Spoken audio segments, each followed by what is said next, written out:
마음을 감동하사라는 제목으로 말씀을 함께 나누기를 원합니다. 이 자리에 참석한 우리 모든 사랑하는 주양의 권속들에게 하나님의 마음, 하나님의 감동이 충만하기를 기도합니다. 우리 함께 고백하겠습니다. 잘 되고 있습니다. 기도하면 됩니다. 하나님께서 하십니다. 아멘. 아멘. 우리 사랑하는 우리 주양의 가정 여러분, 우리는 종종 감동이라는 말을 쉽게 합니다. 저희 아이들도 뭐 하나 사주면 와, 아빠 감동이에요, 이런 표현을 해요. 사람들은 어떤 영화나 이야기, 누군가의 삶의 모습 속에서 마음이 움직일 때, 내 마음이 움직일 때 정말 감동이었습니다 라고 고백을 합니다. 최근에 여러분은 무슨 일로 감동받은 적이 있으십니까? 우리 옆분에게 한번 물어볼까요? 언제 감동받으셨어요? 언제 받았나? 가물가물 하신 분도 계시고 어제 받으신 분도 계시고 매일 그렇습니다. 여러분, 저는 매일매일 우리 하나님과 우리 성도님들께서 주시는 은혜와 사랑이 제게 늘 감동이 됩니다. 여러분, 우리 안에도 이러한 감동이 더 많이 생기기를 축복합니다. 진짜 감동, 마음 깊은 곳을 흔드는 감동은 그러면 어디서 오는 것일까요? 여러분, 우리 인생에는 어느 순간 하나님께서 주신 설명할 수 없는 마음의 감동이 찾아올 때가 있습니다. 아멘이십니까? 정말 말로 설명할 수 없는 그 마음이 있어요. 무언가를 해야 할 것 같고, 누군가에게 다가가야 할 것 같고, 어쩌면 오랫동안 하지 않았던, 미뤄왔던 일을 다시 시작해야 할 것 같은 마음들이 들 때가 있습니다. 저는 요즘 그런 마음들이 참 많이 있습니다. 교회 안에서도, 우리 성도들 안에서도 이러한 마음들이 있겠지요. 목회자인 제게도 목회를 하면서 기도를 하며 성도들과 함께 동고동락하며 하나님께서 주시는 그런 마음들, 특별히 하나님께서만 주시는 감동들이 있습니다. 그 감동은 물론 단순한 감정일 수도 있지만 때로는 하나님의 뜻이 우리 안에 역사하시는 시작일 수 있음을 꼭 기억하시기를 바랍니다. 이처럼 신앙생활에서 참으로 중요한 순간은 우리가 하나님의 감동을 받을 때입니다. 오늘 본문의 느헤미야는 그 감동이 하나님께로부터 왔다라고 고백합니다. 느헤미야의 이 짧은 고백은 이스라엘의 회복 역사 속에서 중요한 전환점이 됩니다. 5절 보시면 내 하나님이 내 마음을 감동하사. 아멘. 여러분, 감동의 일반적인 정의는 깊이 느껴 마음이 움직임이란 뜻이 감동이에요. 그런데 성경으로 감동하사 이 단어의 원뜻을 보면 주다, 두다, 놓다, 세우다, 만들다 라는 뜻이 있습니다. 이 감동은 그저 단지 울컥한 감정이 아닙니다.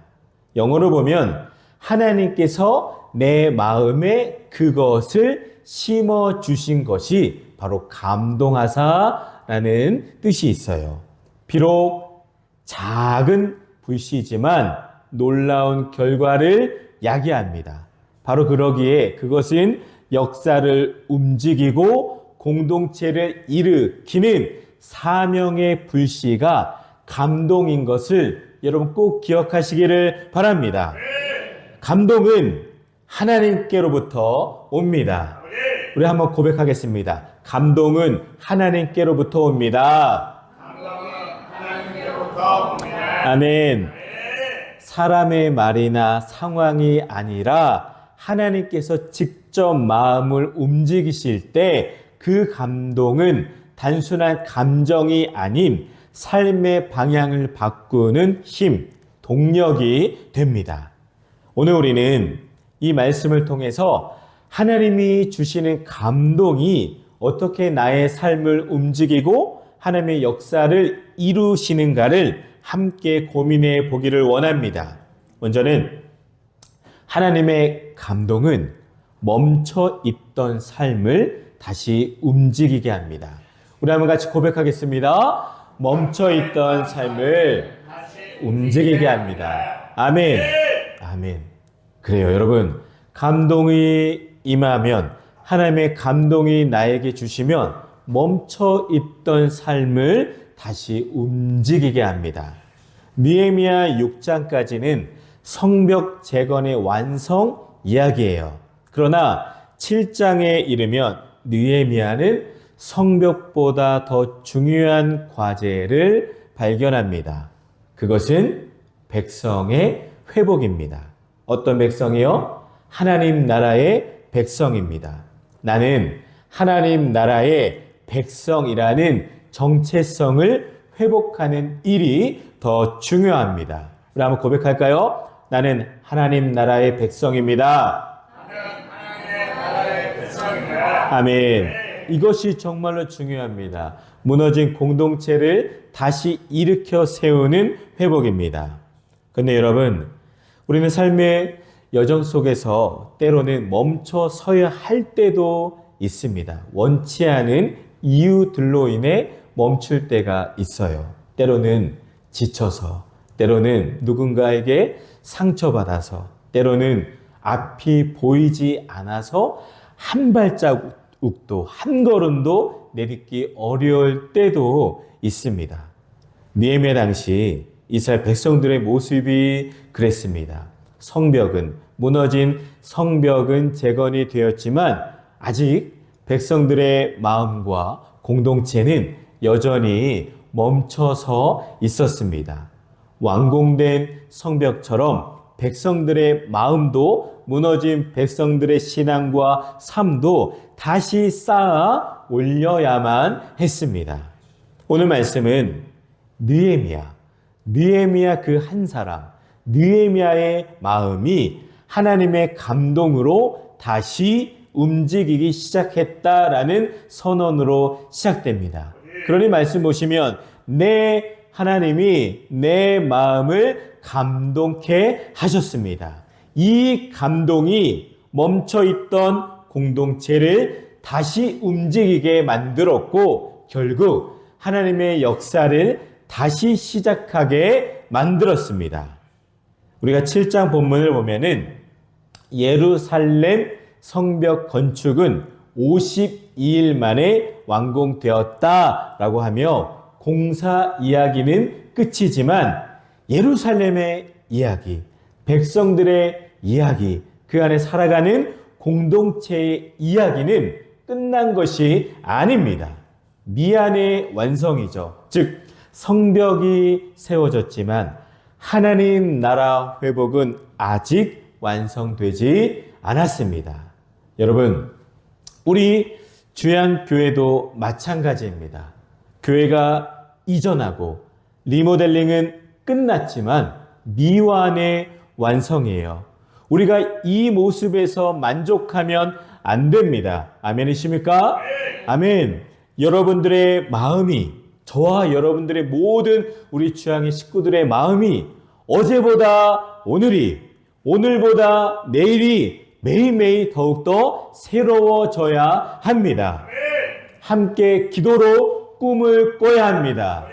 찬양 가사처럼 새벽부터 우리 사랑함으로써 저녁까지 씨를 뿌려야 돼요. 얼마나 할 일이 많습니까? 그러니 여러분, 이곳에서 새롭게 쓰여갈 하나님 나라의 이야기가 매일매일 가득하기를 기도합니다. 느헤미야는 그저 행정적인 일을 하다가 족보를 정리한 것이 아닙니다. 중요한 일은 기획보다 감동으로 시작을 해야 합니다. 5절을 보시면 내 하나님이 내 마음을 감동하사 귀족들과 민장들과 백성을 모아 그 계보대로 등록하게 하심으로. 아멘. 하나님께서 느헤미야의 마음을 감동하게 하셔서 백성들을 모으고 족보를 정리하게 하셨습니다. 바벨론 포로로 끌려갔다가 돌아온 백성들은 내가 누구지?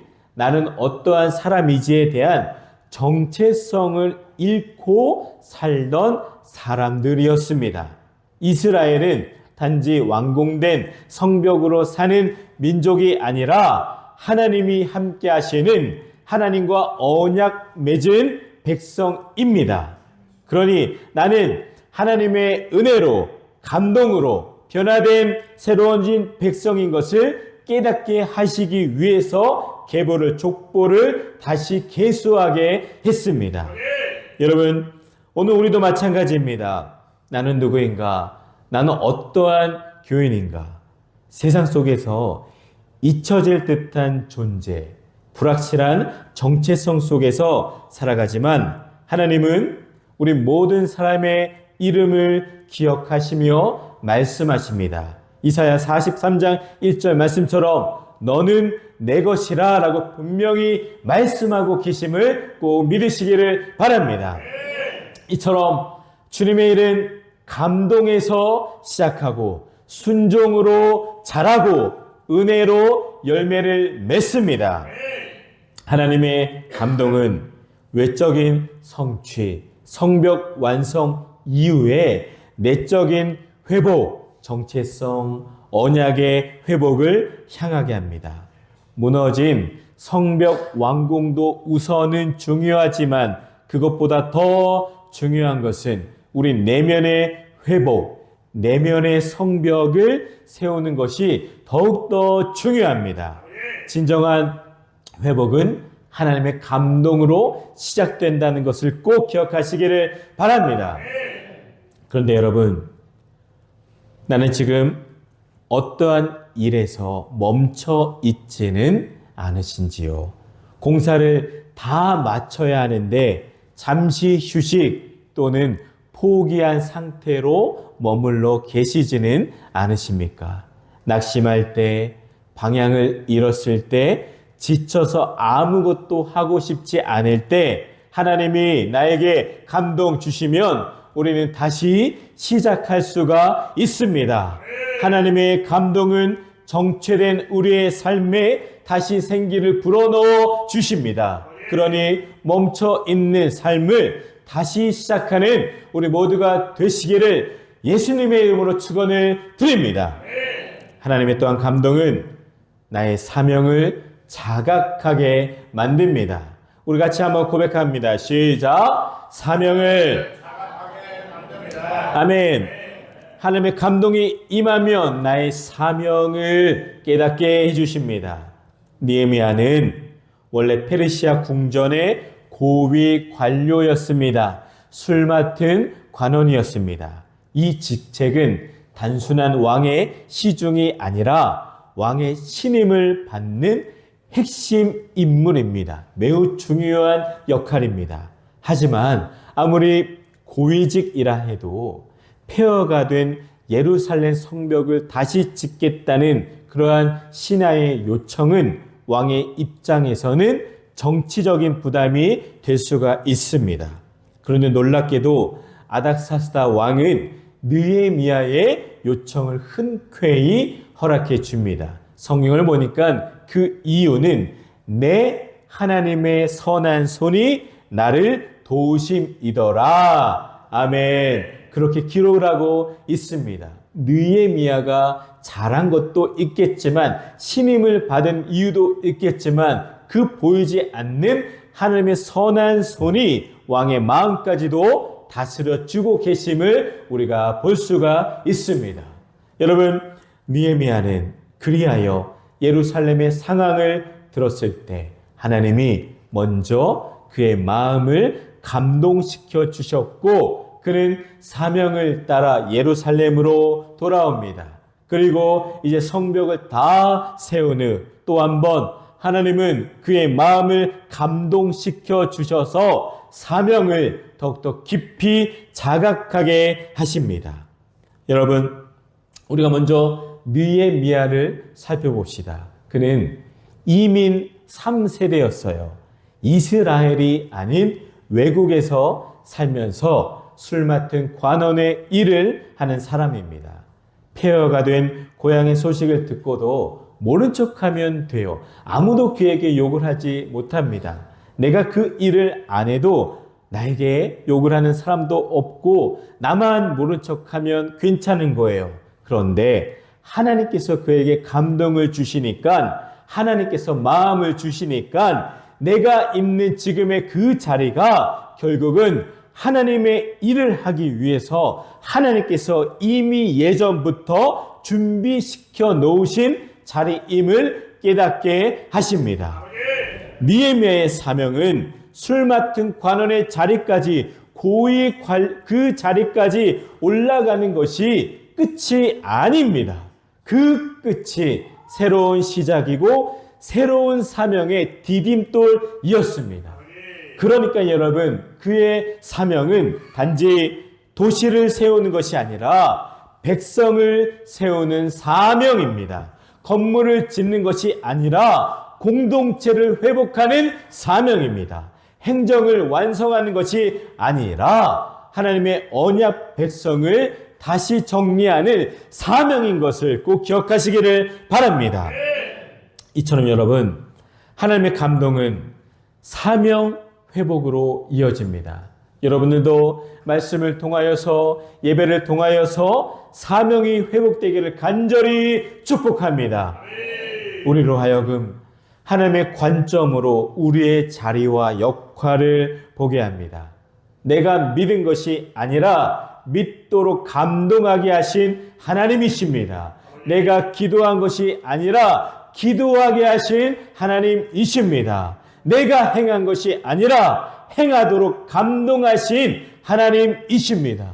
그리하여 여러분, 우리 모두를 일하게 하십니다. 그리하여 하나님은 나의 사명을 감당하게 하십니다. 하나님께서 특별히 이 시간 여러분들의 심령에 감동을 주시는 영역이 있습니다. 가정에서, 회사에서, 그리고 교회에서 여러분에게만 주시는 감동의 자리가 분명히 있습니다.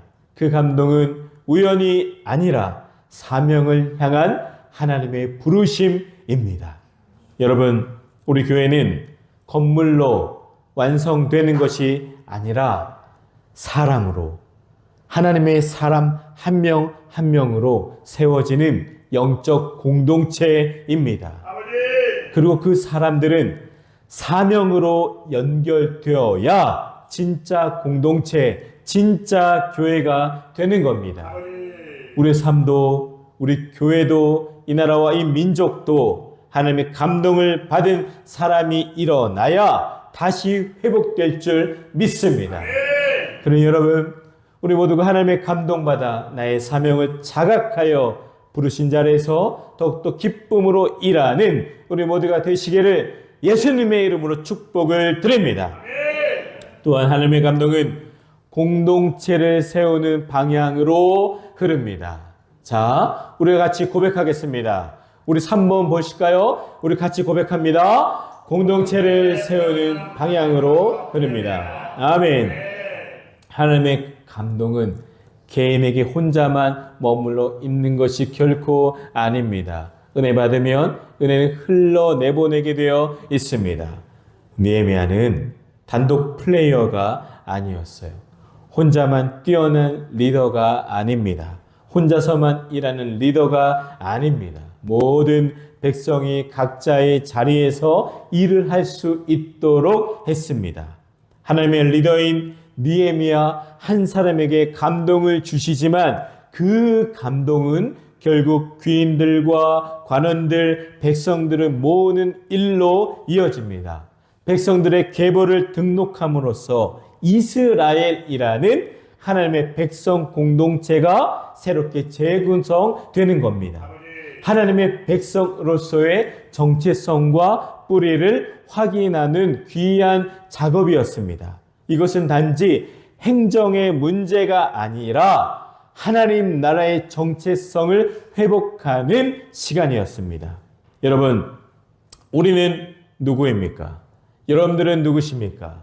우리는 하나님께 택함 받은 백성입니다. 할렐루야. 또한 우리는 누구입니까? 하나님의 사랑을 받은 주양교회 성도입니다. 그 정체성을 회복하는 것이 회개보다 먼저 필요했던 작업입니다. 우리 교회도, 우리 역시도 하나님의 감동으로 회복되는 귀한 공동체가 되어야 합니다. 교회 회복은, 우리 주양교회 부흥은 건물이나 프로그램이 아니라 사람 한 명 한 명이 제 자리를 회복하는 것입니다. 하나님 오늘도 이름을 부르시고 그 적혀있는 이름을 통하여서 우리의 존재를 확인시켜 주십니다. 저와 여러분들은 이미 하늘나라 생명책에 기록된 하나님의 백성인 것을 기억하시고 주양교회의 복된 성도인 것들을 기억하셔서 이제 예배 이후 삶에서 다시 살아갈 때 그 멋진 직분의 이름을 빛나도록 밝히 보여주시는 여러분들이 되시기를 바랍니다. 하나님의 감동은 절대 개인의 감동으로 끝나지를 않습니다. 항상 공동체를 살리고 교회를 세우며 하나님의 나라를 확장하는 방향으로 나아갑니다. 사도행전 1장 8절 보시면 오직 성령이 너에게 임하시면 너희가 권능을 받고 예루살렘과 온 유대와 사마리아와 땅끝까지 이르러 내 증인이 되리라 하시리라 라고 말씀합니다. 성령의 권능을 받은 자는 예루살렘에 머물러 있는 것이 아닙니다. 예루살렘에서 시작을 해서 유대, 사마리아 그리고 땅끝까지 퍼져나가게 되어 있습니다. 성령 감동을 반드시 흐르게 되어 있습니다. 은혜는 반드시 넘치게 되어 있습니다. 그러니 여러분 은혜 많이 받아 다른 사람 많이 부어주시기를 바랍니다. 이사야 12장 9절 말씀, 물이 바다를 덮음같이 여호와를 아는 지식이 세상에 충만할 것임이니라. 아멘. 하나님은 당신께 감동을 받은 모든 사람으로 하나님의 도성을, 하나님의 나라를, 하나님의 교회를 가득 채우실 것을 믿습니다. 그러니 여러분, 내 감동이 그러면 우리 공동체와 우리 가정과 우리 교회와 우리 나라로 연결되고 있으십니까? 혹시 나만의 열심에만 머물러 있지는 않으십니까?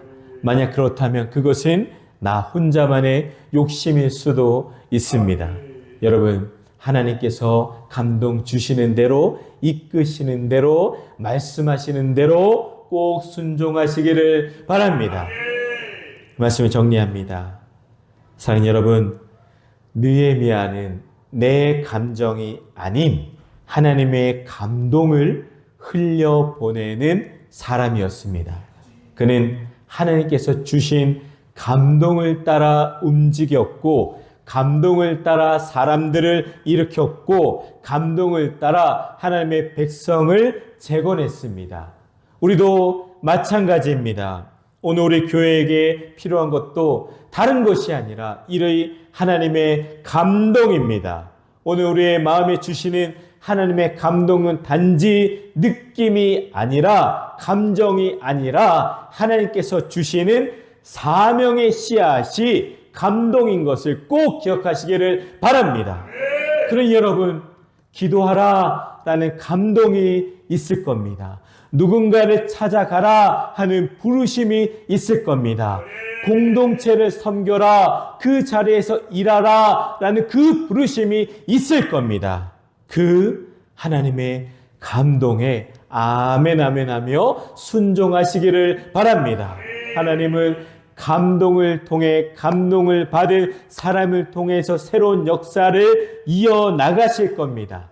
하나님께서 주시는 감동을 경험한 사람은 그러기에 함께 예배하며 공동체를 섬기며 기꺼이 드리며 하나님의 나라를 함께 세우는 일에 기쁨으로 동참합니다. 이러한 하나님의 감동 속에서 우리 모두가 하나님의 나라를 세우는 일에 헌신된 백성으로 살아가시기를 예수님의 이름으로 축원을 드립니다. 우리 함께 찬양하며 기도하겠습니다.